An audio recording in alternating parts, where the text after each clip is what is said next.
9-ring broadsword. The 9-ring broadsword is a variant on the Chinese dao from the Qing dynasty that was used through the 1930s. Featuring a blade wider than a traditional dao and a curve towards the tip, the weapon was ideal for chopping and could sever a head with a single swing. The rings on the back of the blade serve dual purposes: for ornamentation used during ceremonies or martial arts displays, and for superstitious reasons, as it was believed the jingling sound would ward off evil spirits. This deadly and sacred sword can be seen on the television show Into the Badlands.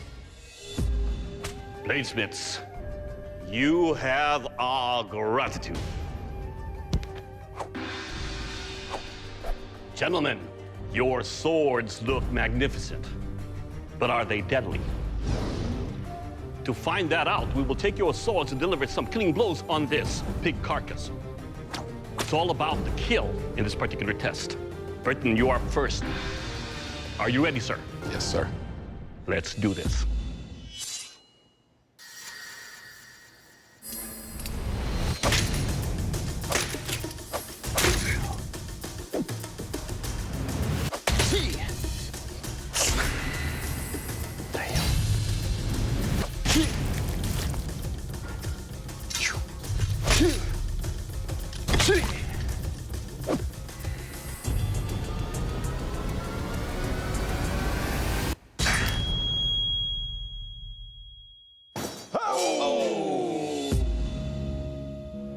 Well, there it went. Goodness, look at that. All right, Burton, first up, what I love about this blade was the balance, the way I was able to move with the blade everywhere. Now let's talk about the breakage. Okay, so the break happened right there where the ring was attached. You can see it's really not a bad coarse crutcher you have there. It could be finer, but rings, when you're digging into that, could cause stress risers. And it broke right there where the ring was. Well, gentlemen, the fight's not over, because Mike, your blade still has to survive 9 strikes on its kill test target. Good luck, gentlemen. Doug? If I make it through 9 strikes on this pig, I'm Forged in Fire champion. My palms are sweating. I'm so scared that this thing's gonna break on the first swing.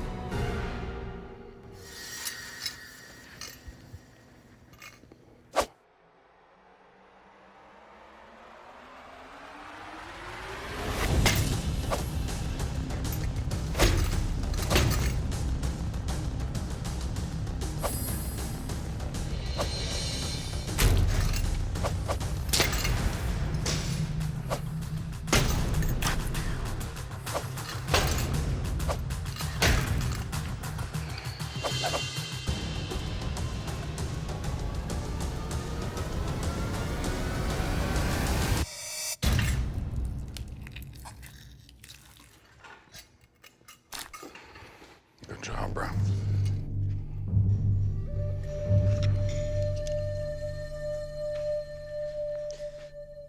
Burton, unfortunately, your blade broke and can no longer continue with testing, and for that reason, I have to dismiss you from the forge. Dude, good job, brother. I appreciate it, man. Sucks. Damn, man. Gorgeous weapon. No, thank you, man. Seeing my blade break, it's a disappointment. You know, when you make it to round 3, you want to win. You know, them 9 holes burnt through 4 drill bits doing them. So somewhere through there, I probably was given a little too much pressure and caused the stress riser to run down that blade. That was enough to cause a critical failure in that blade. I'm still proud of myself with what I've done. You know, it was way out of my wheelhouse. What's next for me is not swords, especially any 9-ring swords. That's for damn sure. Mike, congratulations. The strength and integrity of your blade has made you a Forged in Fire champion, and that's a title that comes with a check for $10,000. Good job, brother. I've won Forged in Fire. Holy crap, man. Come on forward and shake our hands, my friend. Thank you. Good job, brother. Thank you. With some of the things that went wrong in my home forge, I was really sure that that blade was gonna break on me. Yeah, it's a happy dance. Do it the other day.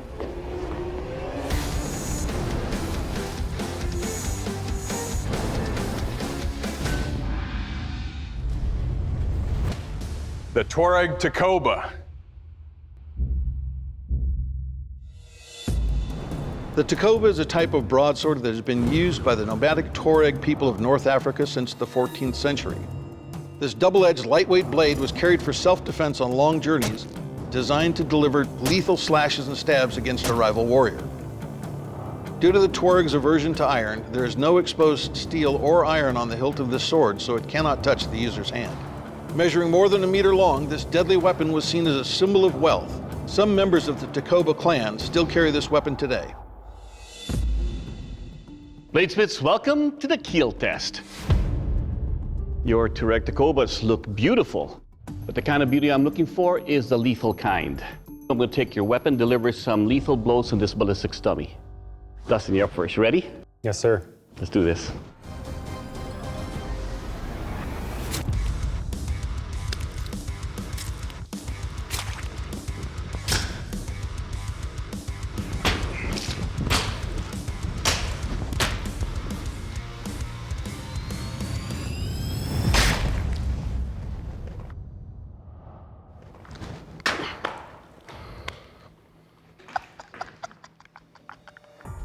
All right, Dustin, let's talk about your weapon here. First up, your handle construction. I like the ovoid feel of this. The flare you have there in your pommel actually gives great retention for this. Your tip is sharp enough to penetrate. Your edges are sharp when you're cutting out, and you can wield this to do that kind of damage on this ballistic dummy. Overall, sir, a weapon like this, it will kill. Awesome. All right, Joshua, your turn. You ready? Keep everyone alive. All right, let's do this.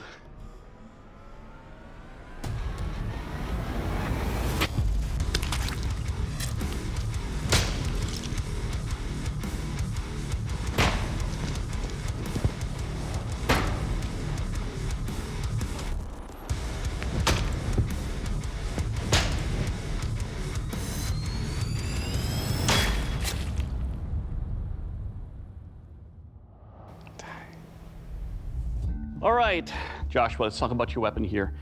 Your pommel right here could have used some weight to it, but because it's forward weighted and the fact that you have a very sharp edge, every slice, as you can see, is very deep into the ballistic dummy. And more importantly, sir, your weapon, you will kill.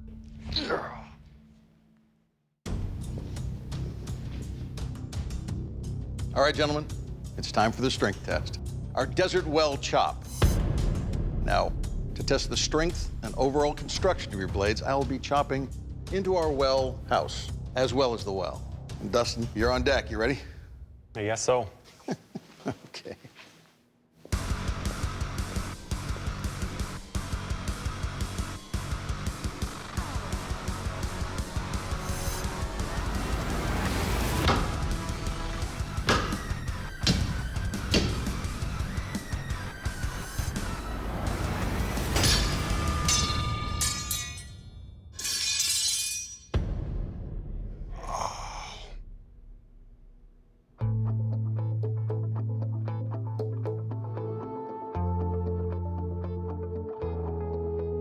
All right, we were doing so well for a moment there. What actually happened was, with insetting your blade down into this piece of wood, any of that leverage was just too much for the wood itself, and it popped it loose. Your tang is a little bit small, but what I do like to see is that your blade actually held up beautifully. I mean, your grain structure looks fine. This is an absolutely brutal test. So very well done. Thank you. Now, Dustin, you survived every one of the strikes except for the last one. Your guard gave way and your blade followed. So we consider this a catastrophic failure. Cannot continue testing your blade, but you're not out of the fight yet. How you feeling, Joshua? Pressure's on. All right, so you need to survive 5 strikes in order to be named Forged in Fire champion. You ready? Yes, sir. All right, let's do it.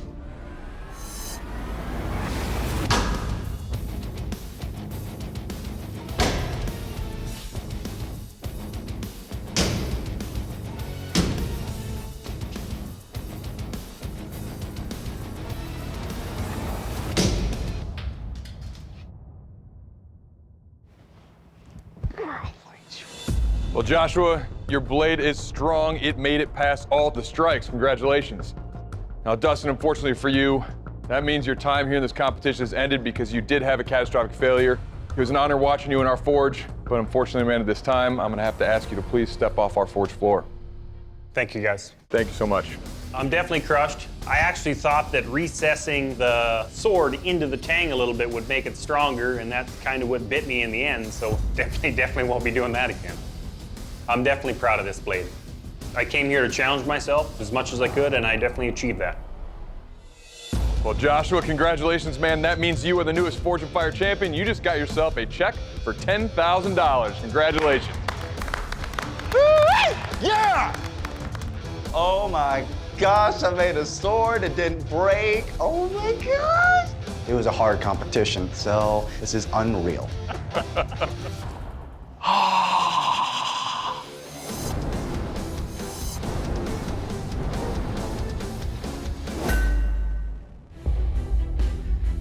The Polish carabela.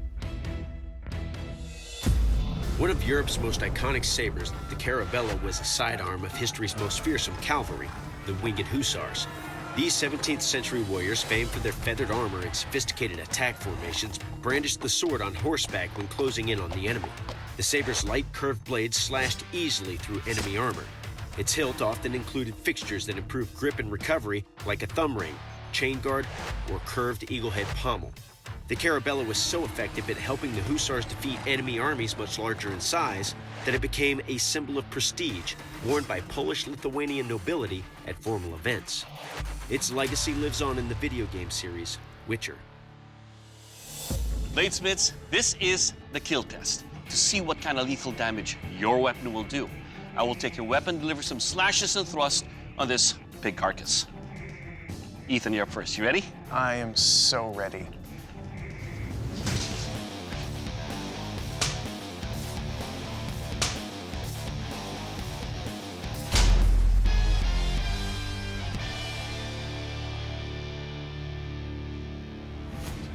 All right.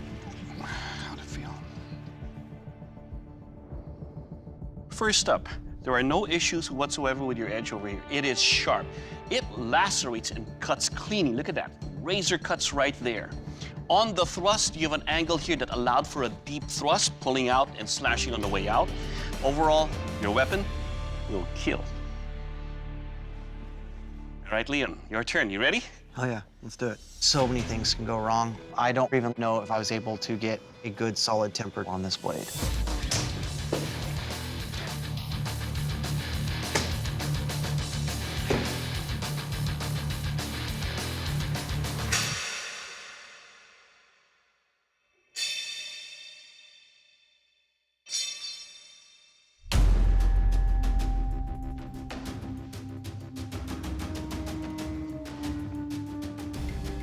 Well, Liam, let me say this. First up, your presence here is a victory. All the things that you went through, and you still turned in a blade that's beautiful in craftsmanship, that is very sharp, but your blade did break. And you can see right here in the cross-section, there's a discoloration down here. So something happened in your heat treating process. It may have microfractures. It is what it is.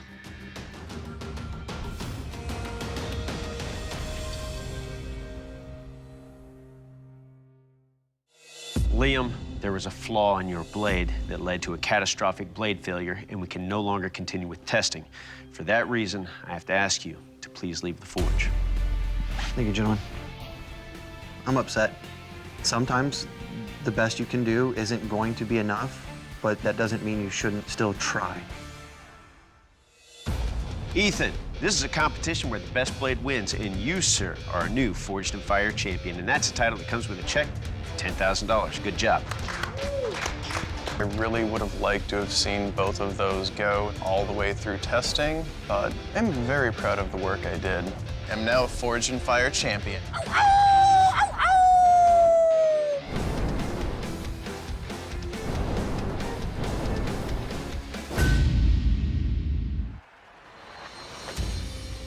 Attila the Huns, Sword of Mars.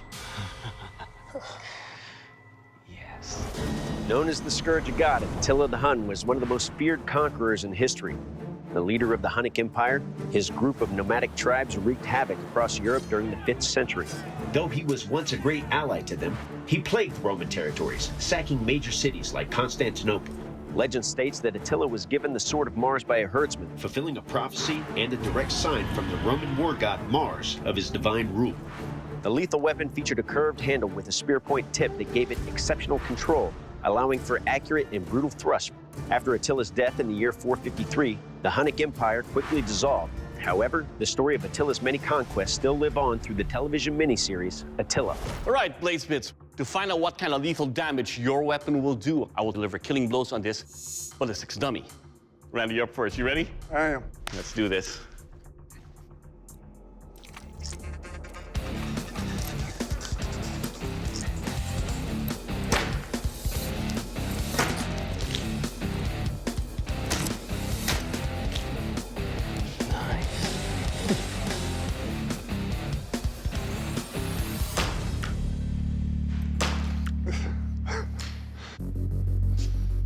All right, Randy, let's talk about your Sword of Mars here. First up, the Damascus pattern you have here is gorgeous. Thank you. The weapon design is very aggressive for thrusting and slashing. Now your handle construction. If you reverse this, it'll be easier to have something to lock onto. The fact that the flare is right here, forcing my hand to open up if I want to marry into the hilt. This is a very sharp weapon. The tip pierces all the way through, cuts on the way out. It's pointy and scary, and it will kill. Thank you. Good job. All right, Dan, it is your turn. You ready? Hell yeah. Let's do this. I was hoping the kill test would be a dummy. I know heads will roll.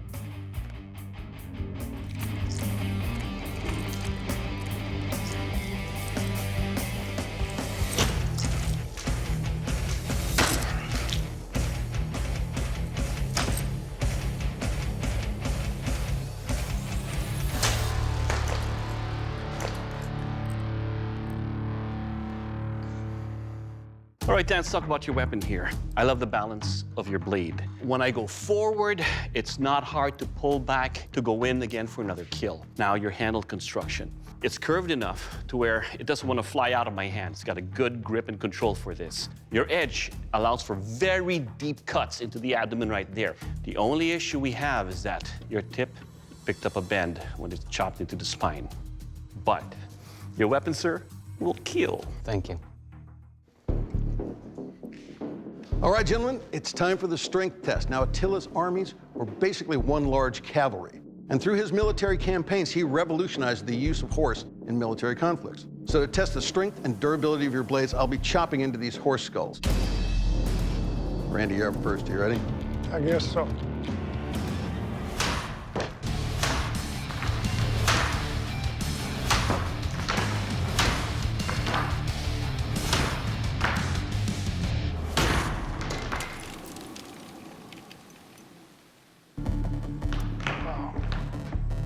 Okay, so right off the bat, the biggest thing is that this section from right about here to here has lost its edge.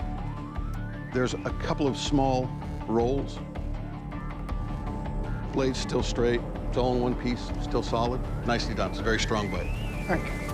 All right, Dan, are you ready? No, but let's do it. Everybody says that.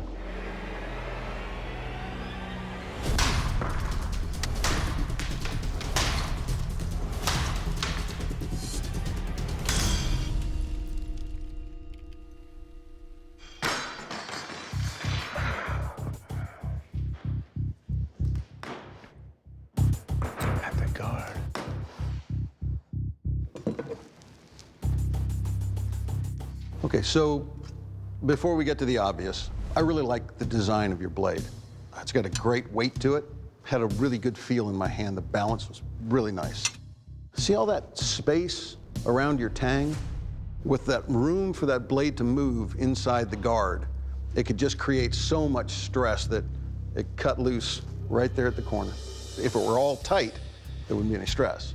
There's no discoloration here, so it's not that there was a crack here before. Your grain structure looks fine. It was a well-designed piece, but obvious flaw. Dan, unfortunately, your blade suffered a catastrophic failure in the middle of our strength test. which means that we can no longer test it. I'd like to invite you to shake our hands, shake your competitor's hand, and then please leave the forge. It hurts, but my sword breaking, it's gonna be a reminder that I have to push harder and be better. Randy, the strength and efficiency of your weapon in the kill test have earned you the title of Forged and Fire Champion and a check. For how much? $10,000. That's right, $10,000. Good job, brother. I won Forged and Fire. It's reality. How do you feel? Good. To be a champion and be recognized as a good bladesmith is real good. This is my happy and excited face. Well done, sir. Thank you. If you didn't recognize it.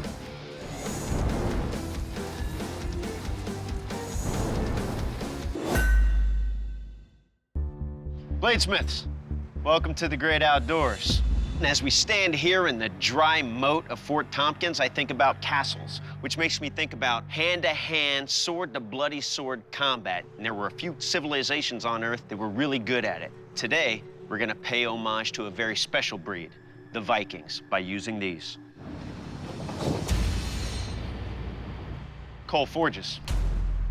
Today, you're making Viking seaxes that are between 10 and 12 inches in length, not including the tang. I never made a seax before, so obviously it's like, oh crap, here I am on TV doing something for the first time, but what are you gonna do? Now, let's talk steel. See, the Vikings were plunderers. They kind of just picked up stuff wherever they went and they made do. So today, you'll be improvising by harvesting the steel that you need from our sword graveyard. You will have 4 hours in this round. At the end of 4 hours, one of you will have to surrender your blade and leave the forge. Good luck, bladesmiths. Your 4 hours starts now. I think the hardest part of this challenge is going to be making sure I pick the right piece of steel. I want something with a lot of mass so I can get the length that I need. I see a sword sticking out and then I see a shiny ball on the pommel, so I pick that up and get back to get that coal fire lit. After everyone else hoofed it up there to get their material, I grab a broken sword blade. It's gonna be a difficult challenge because in my home forge, I let my machines do the work for me. I don't know what's gonna happen, but I'm going to give this everything I have. It's DevCon level 10. I'm used to coal forging. I coal forge outside, in the sun. This is exactly what I do all the time. Jeff has the biggest hammer I've ever seen a smith bring here. I brought this 8-pound sledgehammer just because I had a feeling that if we did a coal challenge, that I might need something bigger. You can work in spurts with that, but eventually it's gonna tire him out. This hammer is getting very heavy. Can't swing it much longer. I brought an apparatus called the Miller Cool Belt, which is this fan apparatus and blasts air down on your head. Joel is putting on a respirator. Wow. Yes, it's his spacesuit.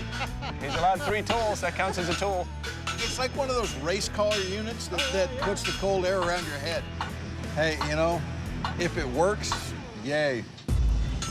So I'm working the ball bearing and I know that I've made a mistake. Where I could make it move, it's not. Very hard under the hammer. Okay, calm down. I've got the decision process of I can sit here and fight this, or I can get a new piece of steel. Is that graveyard still there? I'm gonna abandon the ball bearing. Jeremiah, I got a piece. If you want that. You get that? You can have it. Jeremiah abandoned that ball bearing. That was dumb. Time is not on my side. I need to move this metal fast. Chris quenched and now he's in a vise? Yep. You know, it's straight. It's just a taste under 11 inches, so that's right in the middle of the parameters.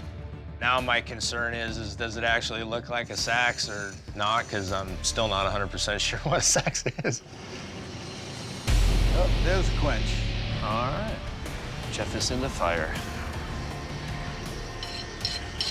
The blade foul tests, but I'm afraid that I'm not getting as even a heat on it as I should have. Not crazy about it. And there could be a soft spot or 2 in the blade. Can you see Jeremiah's work over here? He very quickly took that down. Once I changed my plan, things started going a lot better. The time to actually quench this knife is upon me. I'm a little nervous about it, but all in all, I'm actually feeling pretty good about it. Who's in the bucket? Jeremiah's in the quench. It's straight. And we are hard. I'm very happy. I have a knife now. Joel, who's just trying to come from behind, trying to make up time. Well, that blade doesn't look 10 inches to me. So at this point, I'm thinking to myself, I got to get this thing into the oil. This is intense. 10, 9, 8, 7, 6, 5, 4, 3, 2, 1. Bladesmiths, drop your tools. This forging round is over. Are y'all glad that's over with? Whew. All right, judges, let's take a closer look at our contestants' work. We'll start with Jeremiah. This is by far the most classic sax shape. I mean, it feels nice. There's weight to it. The only thing I would have liked to have seen is him draw this blade out. He has the material here. It would have been nice to have another ½ inch of blade. The hardest thing with that unknown material is make sure you got enough mass to stretch over that. That's why I made the bonehead of grabbing that giant ball bearing. So let's move on to our next bladesmith, Jeff. Jeff has a solid shape for a sax. I like that he was able to get this through with those big hammers that he was doing. My big concern is this handle right here, this tang right here. It's short and stubby for the blade. Let's move on to our next bladesmith, and that is Chris. Well, Chris turned in a very finished blade here. It's got the right profile to it, and it's got a full tang handle coming along. I think it's a nice piece. Yeah, he's given us a sort of a modern take on a sax by putting this finger well in it. Not a huge fan of these, but this one lines up. The way it swells sort of puts my fingers where I want it to be. All right, and let's talk about our last bladesmith, Joel. It's really rough. He ground in a little bit of bevel to it, but the back isn't straight. It also has a very tiny tang. I don't know what, he would have to add something here to make this a useful tang. I'd like measurement. It looks short. Blade's supposed to be between 10 and 12 inches. Failure to meet even a single one of our parameters is grounds for immediate dismissal from the forge.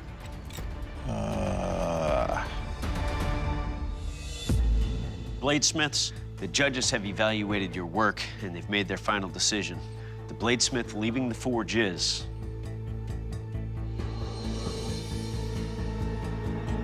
Joel. Your blade did not make the cut. Joel, I actually liked where you were going with the design of your blade with that really aggressive point, but it failed to meet the length parameter by about a ¼ inch. So that's why we're letting you go. Joel, please surrender your blade. I know I'm going home this first round, but that's not going to slow me down. This experience is speeding me up, if anything.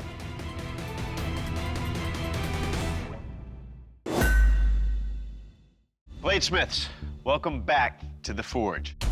This is a redemption challenge. Each of you suffered excruciating losses in your respective competitions that sent you home without the title of Forged in Fire champion or that 10 grand. But because you all showed skill and tenacity, you've been given another opportunity to compete for those things in front of our panel of expert judges.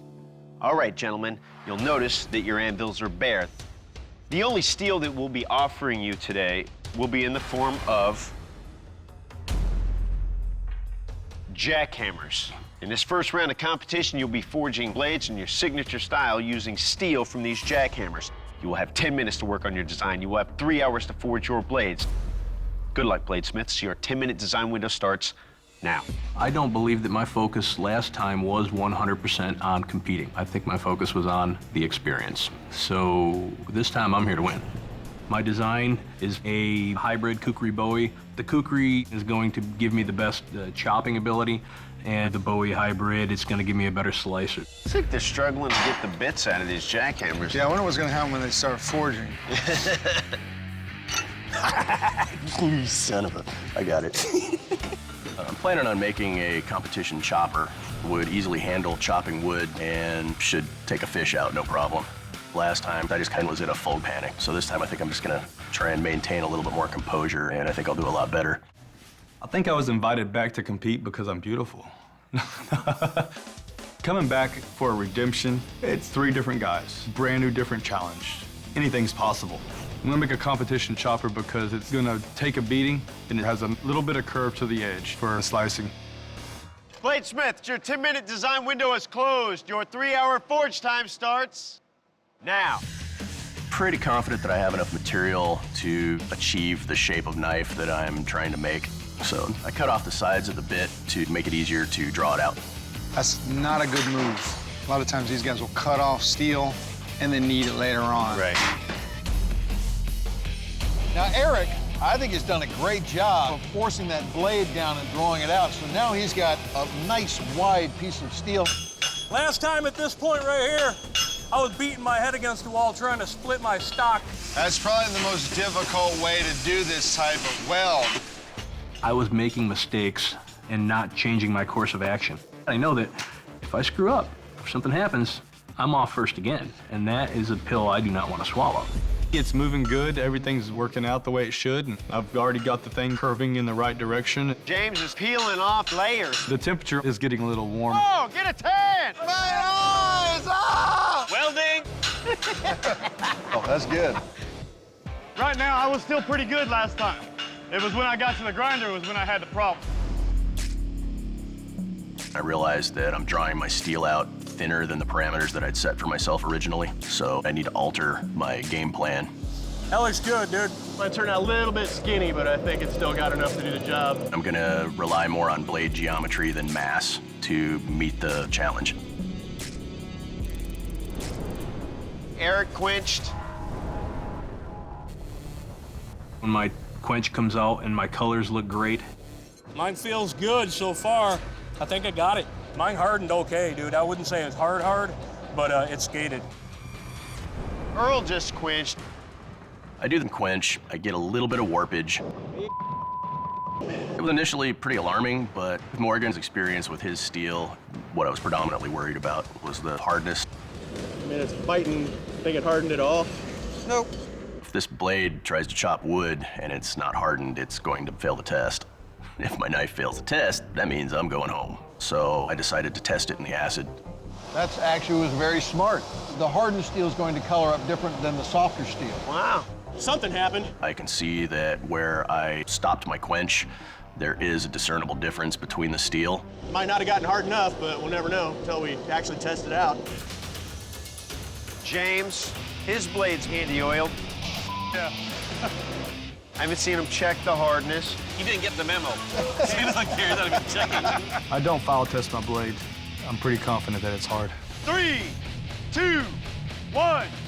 Bladesmith, shut down your machines.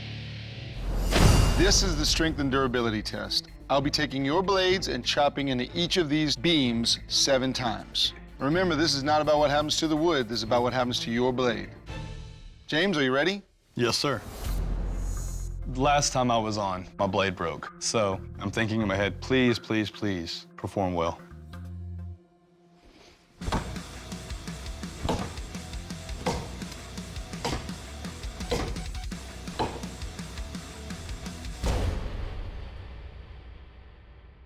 Not bad at all.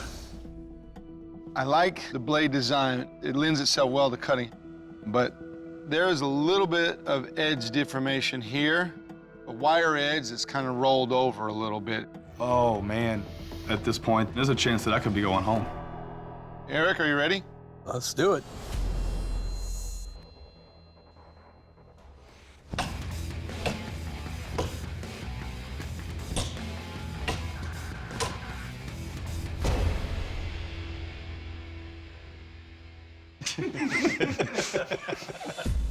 Well, Eric, I like your blade shape, but when you leave the front of the handle flat, but you round off the back, it is very difficult to index this knife, but no damage to your blade. Well done. Thank you. Earl, are you ready? Yes, sir. Good.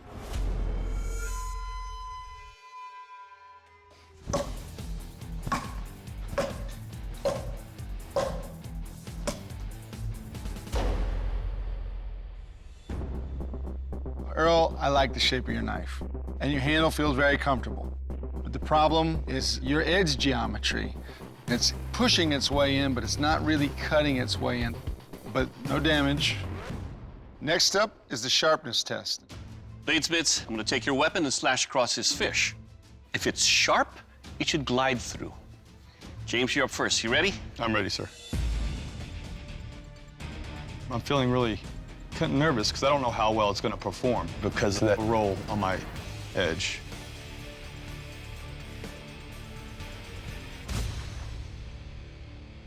Hell yeah. When I grabbed onto your handle here, it fit nicely. But when I start moving it this way, I start to feel the edges right here. But it's definitely sharp enough to cut through the fish. Your blade will cut. Thank you.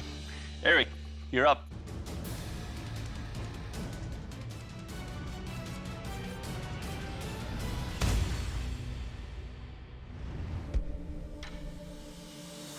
One thing I love about it is the balance. There was no drag.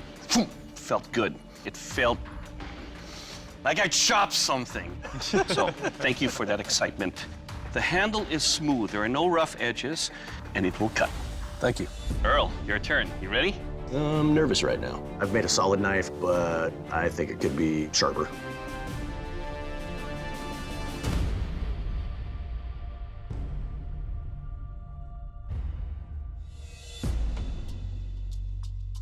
You have a stunning and beautiful looking blade. The handle, it's smooth, but you can see some indentations right here, which shows that there might be an area here that's not as sharp. It didn't glide all the way through, but your blade will cut. Yeah, I just wanted to hear that. With as thin a blade as Earl had, it should have been a slicer. I feel my chances of moving on to round 3 might be looking better. Bladesmiths, it's time for one of you to leave the forge. Earl, your blade did not make the cut. Jason will explain. Earl, you made a beautiful knife. I love the shape of it. You had a good handle on it, but you just didn't grind it to produce the kind of edge that you need to cut with. When I was doing the log chop, it was bouncing off of the wood. It's just not sharp, and that's why we have to send you home. Understood. Please surrender your blade. It would have been really nice to move on to the final round, but just wasn't in the cards. I had a chance to show what I could do, and that was way more than I did the first time. And as far as redemption goes, that's about as much as I could ask for right there.